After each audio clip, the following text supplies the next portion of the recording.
Қасиетті жердің қандай тылсым жұмбағы бар, әйтеуір дүнияуи ойдың бәрі дүркірей қашып, санаңды лезде салмақты мұң басады.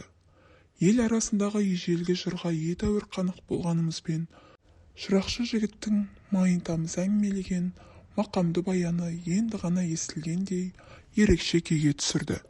Кесенеден келісіп алғандай үн-түнсіз томсара шығып, қайта аттанған соң да біз әудем жерге дейін ләм деп тіл қатысқанымыз жоқ. Әркім өз қиялмен әуре. Көлік тізгінін ұстаған Әлібек аңыз кейіпкерлері алдынан шыға келетіндей көзін сонау көкжиектен алмады. Ұзақ сапар бойына ұйқы меңдемес үшін оны сергек әңгімемен серпілтпек болған мен сөз басын қалай сабақтарымды білмей отырдым. Бірте-бірте өзімнің де тақтайдай тегіс жолда тербетілген балаша маужырай бастағанымды байқап, ауылға жақындап қалдық па? Дедім еңсемді тіктеп. Сәл шыдаңыз, енді аса ұзақ емес, деді ол қатқылдау үнмен. Оның әлі де ой арманында адасып жүргенін ұққан соң, әрі қарай мен де үндемедім. Расында да, жорғасынан жаңылмай жеткіп келе жатқан көлігіміз көп ұзамай жүрісін күрт баяулатты да солға бұрылды. Ернеуін қамыс құрақ басқан өзеншені жағалай тағы бір шама жүрген соң, мыңға тарта шақырымды артқа тастап, алыс жолдан жеткен біз діттеген ауылымызға келіп кірдік. Қазақ үшін қашанда ауылдың орны бөлек қой шіркін. Әсіресе үйінде де, кеңсесінде де төрт қабырғаға қамалып, төрт бұрышты тажалға телмірген біз сияқтылар оның қадірін айрықша сезінер.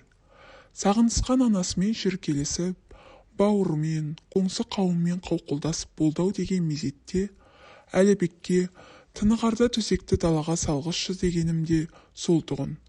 Тіпті кешкі астада есік алдындағы аласа тапшанда отырып, ішсек деген ой болып еді. Шіркей шіркін мазаналар деп тез айнадық. Міне, енді масахананың ішінде жатырмыз. Жазғы жылы, керімсал, тербеген іргедегі жүзім жапырақтарының сыбдыры естілер-естілмес қана. Оның өзін ызғыған масаның ызыңы кейде басып кетеді. Қалың арасынан әредік шешек шырылдайды.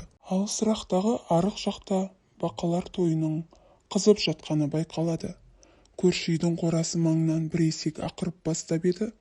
Оны ауылдың ана шетіндегі екіншісі қостай жөнелді. Ол басыла бергенде тағы бір күні бойғы шеккен азабын айтып, мұңын шаққысы келгендей ішін тарта ақырып, айқай-ұйқайды үдетіп жібергені. Ұйықтайын деп бас қойғанда төсекке қайымай тіс бастап кетті есектер. Әлібектің бұл теңеуіне алматылықтардан әңгіме тыңдайын деп төсегін бізбен қатар салғызған інісі Жәнібек екеуміз рахаттана күліп алдық. Бірақ әңгіме әрі қарай өрбімей, біраз уақыт тым-тырыс жаттық. Табиғат тынысын аңсаған біздің мұндай үнсіз қалпымыздан жалыққан Жәнібек, бағанағы қызды танымадың ба? Деп сұраққа бүйірден қойды. Қай қызды? Әлібек қапелімде түсінбей қалды. Әлгі біз шай ішіп отырған кезде сүт сұрап келген қызды айтам. Апаммен ғана емес, сендермен де сампылдап амандасып жатыр еді ғой. Сөйлеп қалған пысық қыз өзі. Қызықсың, тинақтай қызды қайдан танимын? Мен ауылдан кеткелі 20 жылдан асты. Қаршадай бала түгілі қатарласымды шатаспай шырамытсам шүкір дерсің. Бірақ мұның туу хикаясынан хабардар едің ғой деймін де. Қандай хикая? Енді ұмыта қоймаған шығарсың. Мына Құрышбайдың қызы ғой. Әлібек үндемеді. Жамылғысын ысырып, басын көтеріп отырды. Сол қыз осы ме еді? Деді сосын. Өсіп қалыптау. Қай жылы болып еді сол оқиға? Бұл қыз биыл 8-ге көшті. Әне есептей бер, қай жыл екенін. Ой аллай, уақыт деген зулайдау шіркін. Ол қалта телефонның жарығымен жастығының жоғарғы жағына қойған темекісін іздей бастады. Екеуің жұмбақтап не айтып кеттіңдер? Қай қыз, қандай оқиға? Баяғы бала махаббат хикаясы емес пе? Дедім мен сөзімнің соңын әзілге бұрып. Қайдағы махаббат? Деді Әлібек, масахананың етігін сілкей түре сыртқа сытылып шығып. Жалпы бұл оқиғада махаббат бар ма, жоқ па, оны өзі белгісіз. Ендеше маған да айтып беріңдер, не бар не жоғын анықтайық. Айтам ғой. Қараңғыда шырпы жарқ етті де, лезде пайда бола кеткен ноқаттай алау шоқ айрықша қызарды. Қазір темекімді тартып алайын. Жастығымды қопсытып алып, қолтығыма атып ұрдым да, әңгіме тыңдауға әзірленіп, жан бастап жата кеттім. Алдымен болар болмас бір ыңыл естілгендей болды. Аш мысықтың әлсіз мияуындай ғана өзімшіл үн. Бастапқыда елеңде етпеп едім. Бірте-бірте жиілеген соң, еріксіз құлақ түрдім. Жоқ, тым-тырыс. Бұл тарсылдатып қайтадан жұмысына кіріскен. Сәлден соң тағы да шықты. Қорасының шатырын жөндеп жатқан Қанат, қолындағы балғасын жоғары ұстаған күйі кілт кідіріп тыңдады. Иә, бір дыбыс бар. Жазықсыз жәбір көрген кішкентай күшіктің қинала қыңсылағаны тәрізді ме қалай? Құлағың қалқайып нағып тұрсың. Дәл жанынан шыққан дауыстан селк ете қалған Қанат балғасын қолынан түсіріп ала жаздады. Бұған мұздай айран әкеп тұрған келіншек Раушан екен. Аудандық перзентханада акушер болып істейді. Бір айлық демалысына кеше ғана шыққан. Шөлдедім, тоңазытқыштағы айраннан әкелші, деп әлгінде ғана өзі сұратып еді. Келгенін қалай байқамаған. Тыңдашы Раушан, ненің үні екенін білмей тұрмын. Бірақ бір түсініксіз дыбыс шығады. Бұл үлкен кесеге толтыра құйылған салқын айранды қылқылдатып басына бірақ көтерді. Сосын, рахатын-ай, деп ақжағалданған аузын жеңімен сүрте бергенде, жаңағы дыбыс қайта естілді.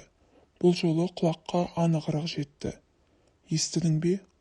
Тұра тұр, тыныш. Раушан тәмпіш танауы делдиіп, көзі бақырайып, басы қисайған күйі тыңдап қалыпты. Қыңсылаған үн қайра естілгенде шошығаны әлде таңданғаны белгісіз күйеуіне қарап айқай салды. Бұл бала, сәбидің дауысы. Бала? Абдырап қалған Қанат әуелі ештеңе ұққан жоқ.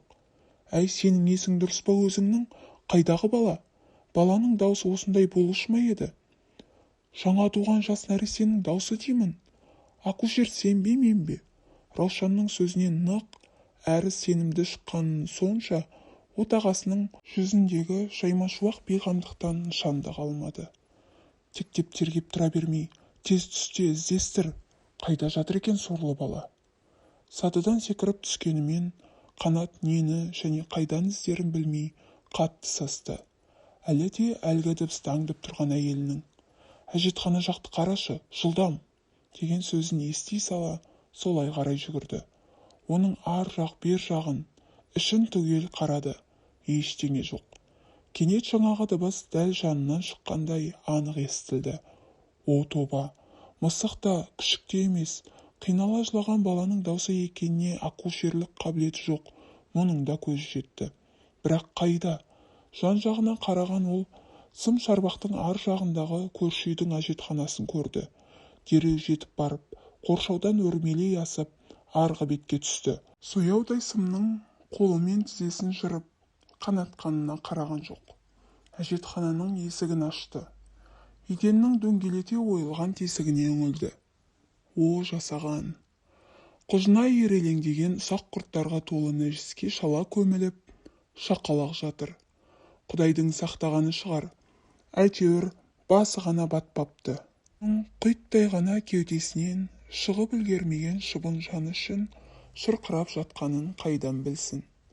Бұлапыт жерге үйір қара шыбын бұжына емелеп бет-аузын көрсетпейді. Қанат бірден әжетхананы құлату керек деп шешті. Әйтпесе баланы алып шығу мүмкін емес. Бар күшін салып итерді, жүгіріп келіп иығымен соқты. Мығым неме әуелде мызғымастай көрінгенмен кәрі ағаш қой. Ақыры қара күшке шыдай алмай гүрс қылады. Ашық қалған нәжіс толы шұңқырдың ернеуіне жата қалып төменге қолын созды. Қап, балаға жетпейді. Енді не амал бар? Шұңқырдың топырақ дуалынан тым болмаса аяқ ұшы сәл ілінетіндей бірнеше текпешек қазу керек. Жүгіріп жеткен Раушанды күрекпен арқанға інісі Саматты көршілерге хабар беруге жұмсағанымен ол ешкімді де күте алмайтынын ұқты. Өйткені сәбидің үні әлсіреп, құмығып барады. Құлаған әжетханадан дереу тақтай сындырып алып, соның ұшымен амалдап қабырғаны үңги бастады. Құдай қарасқанда еш күн түспеген дымқыл топырақ бостау екен. Бірер үш шұқанақты тез жасап үлгерді. Тақтайшаның бір ұшын шұңқырдың арғы жиегіне кірш қадады да, екінші жағын қолтығына тірей қысып, әлгі текпешік сымақтармен жайлап төмен жылжи бастады. Табаны үшінші шұқанаққа тірелген соң, соған нығыздала тұрып, еппенен кейді. Ойбай, бала қайда? Жоқ. Жүрегі су ете түскен Қанат, қанша жеркенішті болса да, қолын нәжіске салып жіберіп, ары-бері жүгіртіп көрді. Кенет мұның қолына біреу жармасты. Қанаттың тұла бойы түршігіп, дір ете қалды.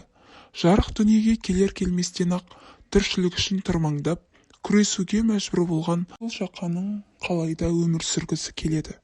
Күректе қол мен титімдей қол бір-бірін мықтап ұстады. Бұл суыра тартып алғанда, әбден жын шыққан баланың шар етіп жылауға да шамасы келген жоқ. Әлсіз ғана қыңқ етті. Осы кезде сұмдықтан құлағдар болған жұрт та жүгіре басып жетіп еді. Раушан тіпті үйде ұстайтын бүкіл дәрігерлік асай-мүсейін көтере келіпті. Ақ жайма, дәке, мақта, спирт, қызу өлшегіш. Ол тіпті өзгелерді де жұмылдырып үлгерсе керек. Біреу суық су, біреу ыстық су әкеліп. Тап сол жерде баланың үсті басын тазартты да, қолға іліккен көйлек көншекпен құндақтап, Саматтың көлігімен перзентханаға алып кетті. Сол кезде барып, үсті басының әлі де сасып тұрғанын байқаған Қанат, әйелінің басқа емес, дәл акушер болғанына тұңғыш рет қуанып, жуынуға кірісті. Әжетхананың гүрс құлап, ойран топыры шыққанын терезеден көрген Бәдиша, «Қап!» деп ернін тістеледі. Жабулы қазан жабулы күйінде қалуы керек еді. Енді мыналар ойда жоқта, құпиямызды ашып, құрдымға жіберетін болды-ау. Осылардың ақ иісшіл итше тіміскіп жүріп, таппайтын бәлесі жоқ деп, Қанат пен Раушанның әке-шешесінен түк қоймай бір сыбап алды. Осыларға не жетпейді екен өзі? Перзентсіз дейтін емес. 5 баласы бар. Енді 6-шы ғып асырап алмақ па? Пәлекетті алысқа апарып тастамаған екенмін. Ешкім таба алмай үн өшетін. Бірақ қайда апарам? Бұл жөнекей қыңқылдап, сыңқылдап, бақырып-шақырып мазамдалса қайтпекпін. Таза масқара сол болар еді ғой. Елге не бетімді айтар ем? Ол түкпірдегі төсекте жатқан қызының жанына келді. Оянған екен. Өңі әлі боп-боз, иегі дір-дір етеді. Жанары дымқыл, үнсіз жылап жатыр. Тәуірмісің? Бәдиша сұрақты жай көңіл үшін қоя салғандай, ізінше дабырлап қайта сөйлеп кетті. Өзіміз осы дәрілерді ішіп ақ атша шауып кете беретінбіз. Ертең ақ қалпыңа келесің. Бірақ ертең деген біз үшін бола ма, болмай ма, міне мәселе. Мыналар иегімен оң жақтағы көрші-үйді нұсқап, бәрін біліп қойды. Ауданға алып кетті. Ендігі полицияға хабарлағанды шығар. Қанша жасырып жапсам да, ақыры масқарамыз шығатын болды. Райс, Айданың іші біліне бастағаннан, шешесі оған үйден шығуға тыйым салғанды. Әттең, өз қызын мұндай тәртіпке ертерек тәрбиелемеді. Сонда, бәлкім мына сұмдыққа душар болмас па еді. Түн баласы, қыдыруы көбейген қыздың суыт жүрісі, ақыры осы халге ұласты.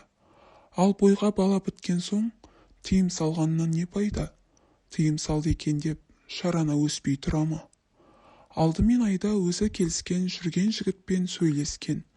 Ол дәрігерге барсаң, қажет болатын қаражат жағынан қарасайын, ал отау құру туралы ойыңа далушы болма. Екеуміз олай келіскен жоқпыз депті. Бұл болмай қалған күйеу баланы сәби тауып. Екеуміз олай келіскен жоқпыз депті.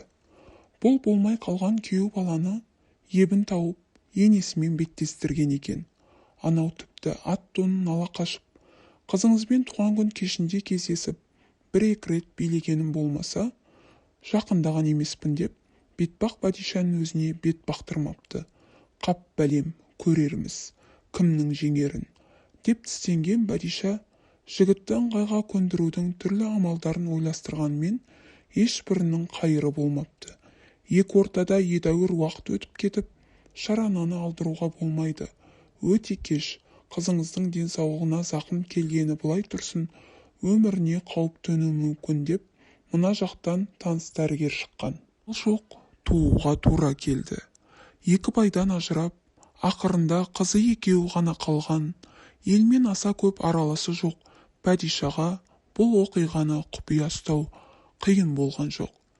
Үйде адам кіргізбеді, Аиданы сыртқа шығармады. Бұрын ауруханада істеген азды көп тәжірибесіне сеніп, өзі босандырды. Қос күнәһар дүние есігін жаңа ғана ашқан пәк жанның, періштедей қыз баланың тағдырын жан шыдамас аяусыздықпен алдын ала шешіп қойған еді. Алла тағала біреуге көл көсір дәулет беріп сынаса, біреуге зәузатты әулет беріп сынайды. Кейде осының бірін мол етіп сыйлағанымен, екіншісіне әбден зар қылу арқылы да пендесін ауыр сынақтан өткереді екен. Мұңлық сарлық жырындағы Шаншардың 60 қатынынан бірде-бір перзент көрмей хан басымен қайғы жұтуы міне осыны аңғартады. Сол ауылда әйелі екеуі талайдан бала сүйе алмай, бір балаға зар болып жүрген малшы Құрышбай деген кісі болатын. Қанат пен Раушан әлгі кіп-кішкентай баланы сол кісілердің қарамағына береді. Ал ол кісілер болса, талайдан үйінен сәбидің даусы естілмеген. Баланың келгеніне мәз болып, оларды өз баласынан да артық қарап бағады.